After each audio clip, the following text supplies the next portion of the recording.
All righty, good evening, folks. We are live with online review session number 2 or dos this year, if you hablo de español or sprechen die Deutsch, as they say. We are going to tonight talk about the age of exploration. And the age of exploration is going to be looking at the explorers we've talked about, the why we've talked about the exploration, as well as the colonies that were developed. So a lot of stuff is going on this unit. There's a lot of moving parts going on this unit that we're going to talk about. And then, of course, we'll wrap up with what we talked about today in class for some of you, though not all of you. And that, of course, would be the idea of slavery and why that came to be. So that's where we are. I'm going to go down the online, I'm going to go down the review guide there, the Visible Learning Guide, which you can find underneath the folder, that the Age of Exploration folder. So I'm going to go ahead and go down that to see if you have any questions. So I'm going to talk through that for a little bit, kind of make some sense of that. A reminder that there's those summary readings. Please make sure you're taking a look at those. Again, there's no questions that go with it, but that is all important information that you should know. So just make sure you're taking a look at that, okay? And then again, we'll go down the Visible Learning Guide, and then we'll take any questions that you have, and then we'll wrap it on up. So here we go. All right. So indicator 4A1 says, describe the factors that contribute to the European discovery of lands in the Western Hemisphere. So the big thing, folks, is, as we talked about, is Europe was interacting with the Eastern Hemisphere for a long time, all the way back from the days of Marco Polo. And if we go back to Marco Polo, we see that there's all sorts of interaction. And once the Europeans get a taste of those Asian goods, they just can't get enough of them. So there's this desire to get more and more and more of these going on at a time. So what they do is they trade with the Asian countries. But the problem is, Asia is pretty far away from Europe at this time. And the one way to do it, a reliable way to do it, of course, was the Silk Road, which you guys learned about last year. The problem with the Silk Road, of course, is that it is a walking route, or riding on something route. It takes a long time. And as we did our example in class, it not only takes a long time, there's lots of taxes. There's lots of robbers and thieves, those of you charging $1 million for pepper, crazy people. So there's lots of things going on that Silk Road. So the idea is, how can we get a cheaper good? How can we make these goods cheaper? Because if the goods are cheaper, that means more people can get it. And if more people have access to it, that means we can get more and more. Law of economics. You don't want just all the rich people buying stuff. You want the average, everyday common folk to buy it as well. So this demand for gold and spices and natural resources in Europe leads to this discovery of land in the Western Hemisphere, because the water route starts to be talked about at this time. That if the land route is taking so long, what if we try and find a water route? And of course, as we talked about, there were some explorers like Columbus, who we'll get to in a second, who say, let's go and find a water route to Asia. So Columbus is going to say, I'm going to go west. Now we know that the Portuguese, they're going to go south and then east. They're going to go around Africa to get up there. Well, Columbus and the Spanish are going to go west. So this demand for gold and spices, as well as natural resources in Europe, is going to do that.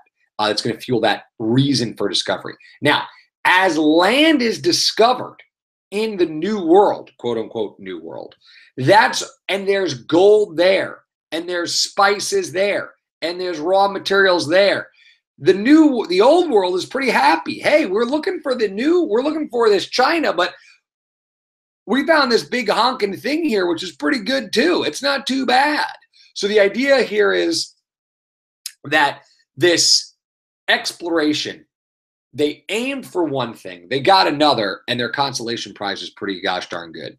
All right, we know that one of the reasons that there was exploration as well was Christianity and the spread. Now remember, we're just coming on the heels of the Reformation. We talked about the Reformation, but the Reformation is going on at this time. So religions like Calvinism and Catholicism are looking, and Protestantism a little bit, not as much, are looking for new homes. So the Jesuits are going to come over with those new sailors trying to spread Christianity. So that's why we see names in the landscape of the New World like San Diego, San Francisco, Los Angeles. We see Christianity and the idea to spread Christianity, specifically Catholicism, in Spain. Political and economic competition. European countries were trying to outdo one another. The Spanish wanted to beat the Portuguese because then their route would be more profitable, which means more people would do business with them, which means they'd make more money, which means they had more political power. The Portuguese wanted to beat the Spanish that way. They had more political power because they were going to have the more lucrative trade routes. So this competition for glory to get that trade route, the most profitable trade route, is really real. In innovations in navigation arts at this time, these are those inventions that allowed people to sail further. The caravel with its 4 sails, that's going to allow people to sail further and further away and also go faster as well because you're now harnessing the wind. The astrolabe, which of course was an Islamic invention, using the stars for navigation. The compass, all of these inventions helping that. Without those inventions, you could have the demand for gold. You could have the demand to spread Christianity. You could have the demand for political glory. But if you don't have the technology to do it, it's not going to get done. So these innovations are a big fuel to the exploration as well, because with the increase in innovations, you have an increase in exploration. And then finally, the pioneering role of Prince Henry the Navigator. Prince Henry the Navigator, of course, was a Portuguese teacher. He was a Portuguese navigator who taught people the routes, specifically the Portuguese. And a lot of people are going to follow his routes and follow his advice. So he founds that navigational school to teach people how to navigate on the high seas, which is pretty gosh darn important. So those were all of the factors that contributed to the European discovery of Western lands. So that exploration for spices and gold and Christianity and glory and the innovations and Prince Henry the Navigator, all that over there. All right, identify explorers and conquistadors from European countries. All right, Portugal, of course, Vasco da Gama. What did Vasco da Gama do? Vasco da Gama, of course, got game because Vasco da Gama for the Portuguese went to India. That's why he got game. Bartholomew Diaz, of course, is going to get to the Cape of Good Hope because he was hoping to have good days. Hoping to have good days. Diaz. Okay. And then, of course, da Gama got game because he goes to India. For Spain, we have Christopher Columbus. Of course, Christopher Columbus, remember, is Italian, but is going to sail for the Spanish when he talks with Queen Isabella and King Ferdinand to finance his expedition. Cortez is Spanish, and he is going to conquer the Aztecs. Cortez conquers the Aztecs. Of course, the Aztecs, we read that reading in class about the big differences between those civilizations. Francisco Pizarro was, of course, the conqueror of the Incas. And so the Incas are going to be conquered by Pizarro. Cortez was looking for gold. Pizarro was looking for gold as well, but instead got silver. And of course, Magellan, Ferdinand Magellan, makes the round the world voyage, the circumnavigational. Now, he himself will not do it because he'll die in the Philippines, but his crew will do it.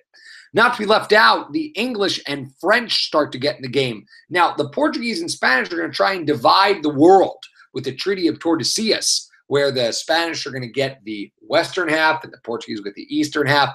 But the English and French are not going to really abide by that. So English people to be aware of course, Francis Drake, who, of course, was going to look for Drake's Passage, as well as the pirate, Ahoy Matey, right? Drake, Hotline Bling. He is the pirate. Again, he sails for England, but he doesn't sail. He doesn't fly an English flag. He is a pirate, a privateer who's trying to irritate the Spanish to try and get them off their game. Others, Henry Hudson, of course, we talked about, and John Cabot. And then, of course, for France, we have Jacques Cartier, who's going to explore the St. Lawrence River and establish a land claim in France, or by France, for Canada, as we talked about. And that is why Quebec is still Canadian today, because of Jacques Cartier. You have Quebec today still being French. All right. Explain the explorers and conquistadors that led to the establishment of overseas empires from European countries and the decimation of the indigenous peoples. Now, we talked about this a lot in class, right? That the European explorers are going to interact with these indigenous peoples. They're going to spread their disease. They're going to cause problems in that new world. Yes, you have a group like Pizarro that's going to conquer the Incas. Yes, you have a group like Cortez that's going to conquer the Aztecs. But there's also going to be many more that are going to die because of disease as well. And of course, we talked about that. Make sure you're looking on your map as well about specifically where each went. For example, New France, of course, in what we know today as Canada. England, of course, gets that eastern seaboard. Spain, of course, gets predominantly that Latin America area. Portugal, Brazil, down there in South America, and all that good stuff. All right, 4B1. Describe the ways in which Christianity was diffused to Europe, from Europe, to the Americas, Africa, and Asia. So the we talked about this when we talked about the Columbian Exchange. That the idea here is that yes, there's goods that move on the Columbian Exchange, but there's also ideas that move on the Columbian Exchange. There are things that we can't measure. And some of those things that we can't measure, for example, are things like language and religion, which is one of those. When the colonists migrate, they're taking their religion with them. They're taking their Christianity with them. They're taking their Calvinism with them. They're taking their Catholicism with them. So as the colonists move, they will establish as well. The Spanish, very Catholic country, of course, they're going to establish Catholic settlements. The English, in some ways, they're Anglican, which they're going to set up in places like Virginia. New England was much more of a Puritan area, dating back from that time. So again, you take your thing with them. English, the influence of the Catholic Protestants who carried their faith, language, and cultures to new lands. Again, we just talked about that. And the conversion of the English people. In some cases, such as Catholicism in New Spain, there was these forced conversions. That if you were not converted, if you didn't agree to the conversion, you were killed. Not because they were mean, but because they were trying to save you, right? So you're going to die, well, we're going to save you, right? So that was the idea behind that. All right, 4C1, describe the major types of European colonial activity and colony in the control in the Americas, including expansion of overseas territorial claims and European immigration to North and South America. We're going to talk more about that in the coming units, but again, just know that there are some areas that do settle over here. The Portuguese will settle a little bit. The Spanish will settle a little bit. The English by far settle the most. They're the ones who have the greatest movement over here. New France, of course, we talked about our 4 Fs, right? Our French, our friends, our forts, and our fur. The French came over in a very small amount because they lived in forts and they were just concerned with fur trading. And they were friendly with the Native Americans. Those are our 4 Fs. So when we talk about the expansion of the overseas empires, there's going to be some movement over there. The French, not as much. English, definitely permanent settlements. Spain's going to send some people, but not nearly to the amount that the English do. The demise of the Incas and Aztec empires, we talked about them, thanks to, again, Aztecs with Pizarro. Sorry, Aztecs with Cortez. Pizarro, of course, was the Incas in Peru. Pizarro. There you go. Now, Latin America is going to start at this time a legacy of a rigid class system. And that rigid class system is going to start at the very top with the Peninsulares. The Peninsulares, of course, are those that are born in Spain that have come over. They were the highest of all class. Then you had the Creoles, who, of course, were people that were born in the New World but could trace their ancestry to the Peninsulares. Then you had the Mestizos, who, of course, were the mix between the indigenous peoples and the Creoles. And then, of course, you had the mulattoes, who were a mix of Native and African. But this rigid class system meant that the Peninsulares really controlled everything. And this is going to be a big problem for a long time, because the Peninsulares are controlling these areas really from afar. They're not really taking control over things. They're not really getting involved with stuff, and they're controlling this area. And a lot of people start to say, well, wait a second. We're doing all this work. What are you doing? You're not doing anything. And so there's going to be this revolt against them, but that's going to come at a later point in time. Dictatorial rule in Latin America is going to continue with something called the encomienda system, which, of course, is going to be that forcing of the native peoples into slave labor. They were forced to grow crops. They were forced to have conversions. So it was this dictatorial rule that was going on. Forced migration of Africans into slavery. We talked about this today in most of those classes. For some of you, we're going to be talking about this tomorrow. It turned out that when the Europeans were starting to institute slavery, they found out, hey, there's one group above all that is the best for our needs, and that needs are going to be African slaves for a couple of reasons. Native Americans did not have that immunity from diseases. We talked about that. Now, indentured servants who came over, they did have that. But the Africans who came over, they did have immunity as well. Why did they have immunity? Africa and Europe were interacting for centuries before this. So there was a built-in immunization that had built up. That is not the case in the New World. Native Americans could run away and assimilate into their tribes. So could indentured servants. They could run away and blend in with society. Since there were not a lot of Africans in the New World at this time, it was very tough for Africans who ran away to blend in and try and resume a quote-unquote normal life. That was not really possible. That didn't work out.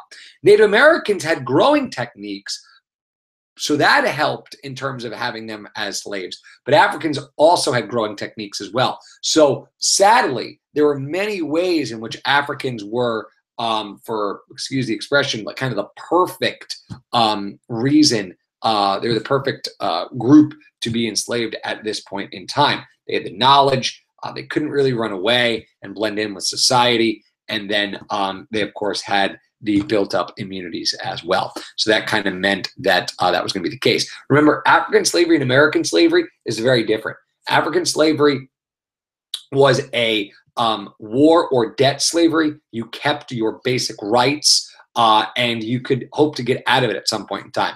American slavery is going to be defined by race. It's going to be permanent. And of course, you're going to lose rights, and they become generational as well. Well, again, we'll talk a little bit more about that as we get going on there. Now, colonies' imitation of the culture and social patterns of the parent country. Hey, look, the colonies are the kids. Kids are going to imitate their parents, and that's exactly what happened. So what was going on in the mother country was going to happen in the colonies. Great Britain was Anglican. The southern colonies that were set up by Great Britain were Anglican. Spain was Spanish. The New Spain was Catholic. Quebec, Canada was Catholic. The French were Catholic. New France was Catholic. So all of these things were imitated. There was not a lot of separation. That separation, like America, is going to come around later. But for right now, the colonies are a carbon copy of what's going on in the old world. The new world is very similar to the old world. All right, 4C2, describe major types of European colonial activity and control in Africa, including European trading posts along the coast and the trades in slaves, gold, and other products. Well, of course, this is a part of the triangular trade that's going on. Europe does not have a lot of control inside the continent of Africa. What would happen is the European trading ports would be on the coast. So you'd have a Portuguese area, you'd have a Spanish area, and then the trade would occur with Africans inside of continental Africa, and they'd be trading along those coasts. This is also where the slave trade would happen. So again, slave traders in Africa were primarily Africans, and they were trading with the whites. Now, again, they didn't know what system of slavery they were being sold into, but that was what happened. Now, triangular trade, remember, slaves in Africa are going to be brought to the New World. The New World is going to trade with the Old World raw materials like sugar, tobacco, later on cotton, and then the New World is going to trade with Africa, manufactured goods, textiles, all that stuff. So that's this system that's going to occur. The system that the Africans slaves were in was that middle passage. It was that route that was that very dangerous route. We saw a clip of that, I believe, in period 3 today. Period 1, we'll probably see that tomorrow. And period 7, we just ran out of time with you all, so you guys won't get to see that. Maybe we'll see that at the learning seminar. But we saw those cramped, horrific conditions of the middle passage. Very, very dark, very, very smelly, inhumane, just all sorts of really bad stuff going on there. 4Z3, describe major types of European colonial activity and control in Asia, including colonization by small groups of merchants in India, the Indies and Chinese, China, and then, of course, influential trading companies, the Portuguese, the Dutch, and the British. Now, East Asia, folks, by and large, is off limits to colonialization. The Chinese are going to have a trade, but there's going to be very small pockets of trade occurring. And a lot of times the trade that does occur is done with a small group of merchants. It's a small group of businesses. It's not that big country colonization that's going on in the New World. China, India, they're too established. They can't get taken over. And so the British, for example, they're going to go to India. They're going to go to a small pocket of India, have their own little trading zone, trade with the Indians, and then go back and forth.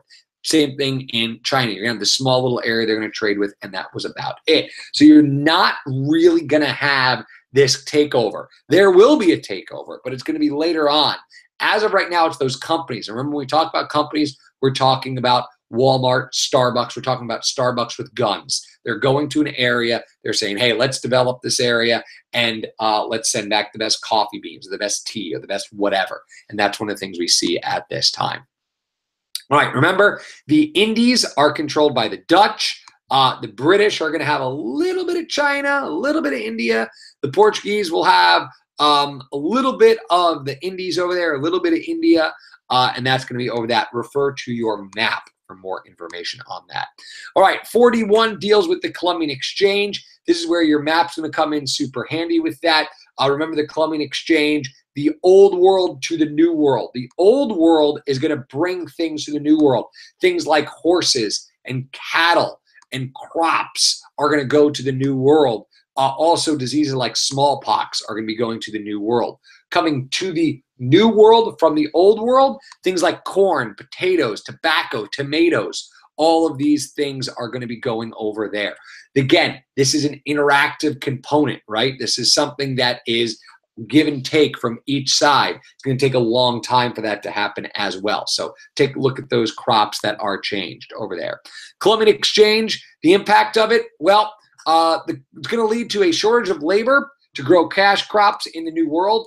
The Europeans are going to love, much like they loved Asian goods, they're going to really, really love the Columbian Exchange goods, and like tobacco, for example. And that's going to lead to this increase in demand of slavery at this time. So you're going to see that happen as well. Slavery, of course, is going to grow because these cash crops are so profitable. Why would you not want to grow more and more? So you see that happen as well.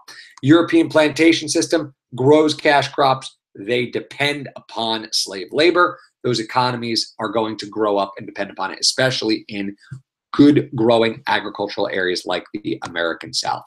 All right, 4E1 deals with the triangular trade, which we kind of talked about already. So be able to look at that on a map. 4F1, describe the impact of precious metal imports. Gold and silver are going to be exported to Europe and Asia. And sometimes there's going to be so much of it that gold and silver are not valuable. Think about that. There was so much gold and silver being taken away from the old world to the new world that, from the new world to the old world, that it was not valuable. How crazy is that? Precious metal exports had an impact on the empires of the Americas, taking more and more, going to have more slavery, going to have more forced labor, and precious metal imports had an impact on Spain because, again, they're going to depend more and more on it. And their answer is, well, it's not valuable. We need to get more and more and more to make it valuable, which actually makes it less valuable. See economics, which we'll talk about a little bit later on. All right, 5D1, identify African imports. Manufactured goods, of course. Europe, Asia, and the Americas is where they got manufactured goods. And, of course, they gave corn and peanuts. That's, again, why African slaves are very desirable in the New World, because they knew these growing techniques. They knew what was going on. And they're going to export is Africa slaves and other raw materials like ivory and gold. All right, I'm going to jump down here to 5E1 to talk about mercantilism and the commercial revolution. Mercantilism, of course, was the idea that you wanted to get the most money possible, that your country needed to be profitable. And if you are a country and want to be profitable, the best way to do that is to create more and more wealth by exporting more than you import. This is where colonies come around. If you can't make stuff, why not go to an area that can make stuff for you that you can then sell? Remember, we talked about this. The more you make and the less you have to buy, the richer you can become. And that's where colonies come into play. Colonies come into play by being a part of the system that's allowing the country to export more and more and more and more. And they can also import a lot less, which is very important. So the mother country is going to set up colonies, and the colonies are going to serve at the pleasure of the mother country. The mother country dictates what the colonies need to do. Or as it says here, the colonies existed for the benefit of the mother country. I think your parents would really appreciate that if you told them that. Mom, Dad, I am set up to benefit you. Use that line. Maybe you'll get out this weekend and get some good stuff going on. 5E3 deals with the commercial revolution, which was a time of European maritime nations competing for overseas markets, colonies, and resources. Think about commercials like we talked about in class. Companies have commercials because they want you to buy their product. The funnier the commercial, the more lasting impact the commercial, the more likely you are to buy the product. The commercial revolution at this time is no different. The countries are competing because they want the resources. They want the markets. They want the better market. They want the better resources. That's going to help them develop.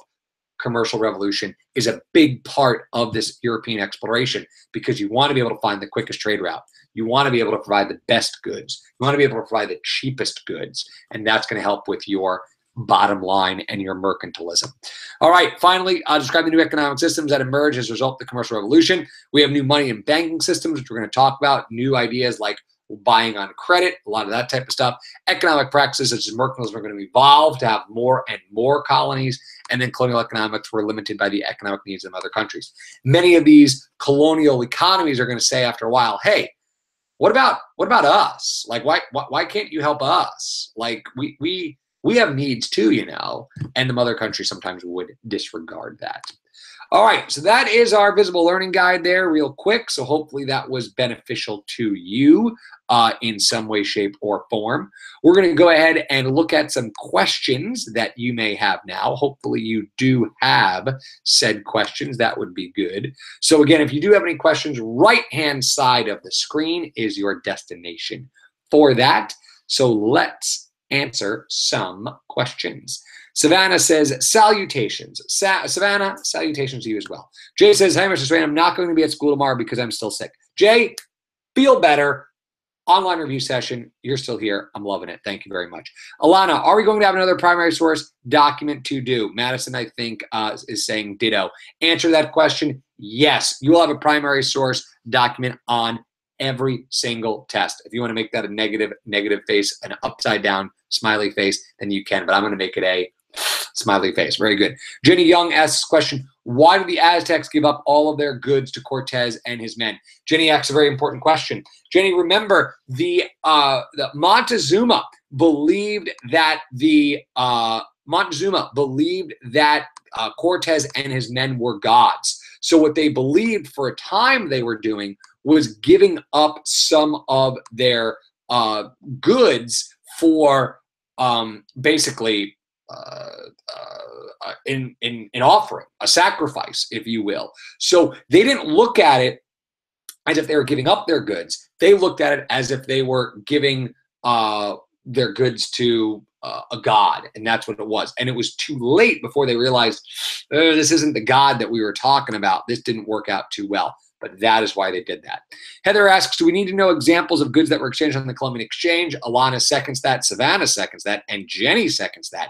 Yes, Heather, you will need to know examples of goods that were exchanged on the Columbian Exchange. I would definitely be aware of things like horses and cattle and disease that came to the New World, and I would definitely be aware of things like corn and potatoes and tomatoes and tobacco that went to the Old World. So those are just some examples of things to look at, but those would be some things to know on the Columbian Exchange. Jenny Young asks, do we have to know everything on the map that we had for homework? I mean, we've talked about everything on the map, so I think you should know about that stuff that's on there. You should definitely be able to identify where the British colonies were, where the French colonies were, where the Spanish colonies were. You should know some of the routes. You should definitely know some of that. Alana asks, can you go over triangular trade? Oh, sorry. Alana asks before that, what if we did not finish the Law and Order essay in LS? Alana, let's cross that bridge when we get to it. We'll see. Rebecca K asks, do we need to know any specific names or dates other than the explorers? Of course. No specific names or dates other than the explorers per se. Montezuma might be something that you know or would like to know. But aside from that, names, I don't think any other names on there. And dates, not so, except if you remember Jamestown, 1607, which I think you replaced something with in your mind. 1607 Jamestown. I think you know what I'm talking about. Alana asks, can you go over triangular trade again? Absolutely, Alana. Triangular trade was this idea that you had the Old World, you had Africa, and then you had the New World. The Old World would send to Africa things like manufactured goods and things like textiles and things like well, that's really about it. They would send these manufactured goods and textiles to Africa. Africa, in turn, would then take those textiles, goods, and those cloths, and they would trade slaves for them. So the slaves would go to the New World, where the colonies controlled areas. Those slaves then went to work on the plantations. The plantations grew more and more tobacco, grew more and more cotton later on, grew more and more sugar, and those raw materials, tobacco, rice, sugar, all those things would then go to the Old World. And cotton, for example, would be turned into shirts in the New World. Or New World cotton would be turned into Old World shirts, which then be sold to Africa, which then would sell slaves to the Old World to grow cotton so that the New World, gosh, I'm confusing myself. Slaves would grow cotton, which from in the New World, which would go to the Old World to make shirts, which would be sold to Africa, which would then sell slaves to the New World to make more cotton, so the Old World could make more shirts, so the people in Africa could have new clothes. So that's kind of how that worked out in that regard. All right. Grace asks, if you haven't done so already, can you please go over the Spanish colony class system again? Grace, no problem. Spanish colony class system, real quick one more time, the Peninsulares. The Peninsulares were people that were born in the New World. Sorry, Peninsulares were people that were born in the Old World. They were born in the Old World. They were born in the peninsula, that, of course, the Iberian Peninsula, known as Spain and Portugal. So they were born in the Old World. The Creoles were born in the New World. And the Creoles were people that were born in the New World to Old World parents. The Mestizos were those Creoles that then would marry natives. Those were the Mestizos. And then the Mulattoes were the natives who would then go on to marry Africans or somebody else. So those were your class systems. They were very rigid. So really, if you think about it, no one could get into that Peninsulare class that was not already born in the Iberian Peninsula. And the Creole class, you could only get that if you were born in the New World and you were white. So there's no real kind of movement. So that's why it's a very rigid class structure, because it's basically based on race and ethnicity. So that's why it is super, super important.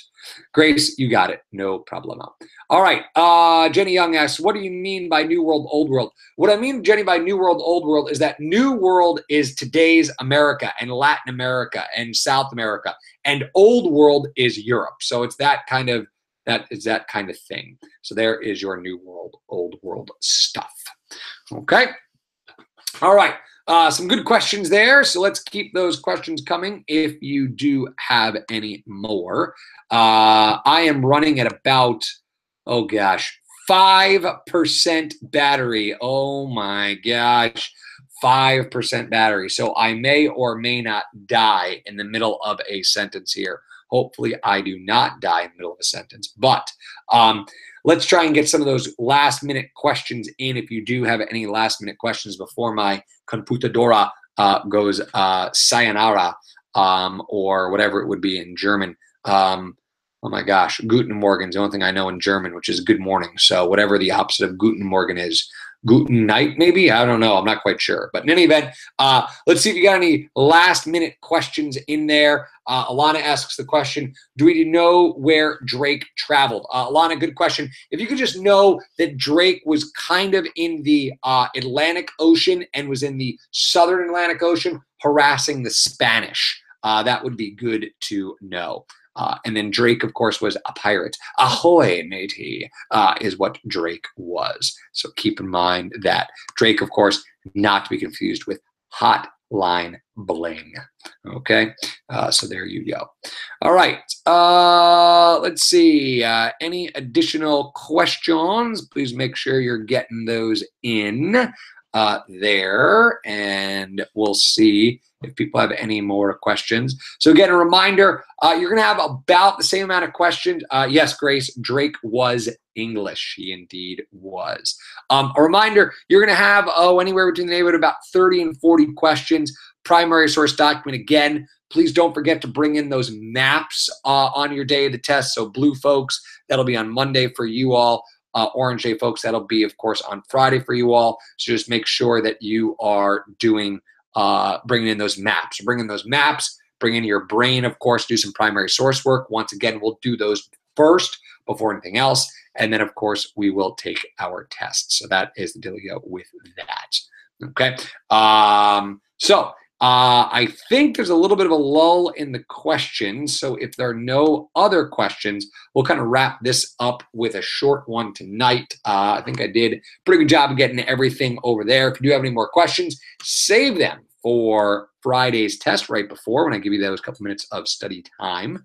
So without any further ado, ladies and gentlemen, Rebecca K says, my family is watching with me, and when you talked about the Dutch East India Company at Starbucks with guns, my brother who works at Starbucks laughed and said, oh yeah. Well, you know, he could be a part of that secret army there, Rebecca. It's certainly entirely possible, but I'm glad that this is a family viewing experience. So a hearty good evening to Rebecca's family.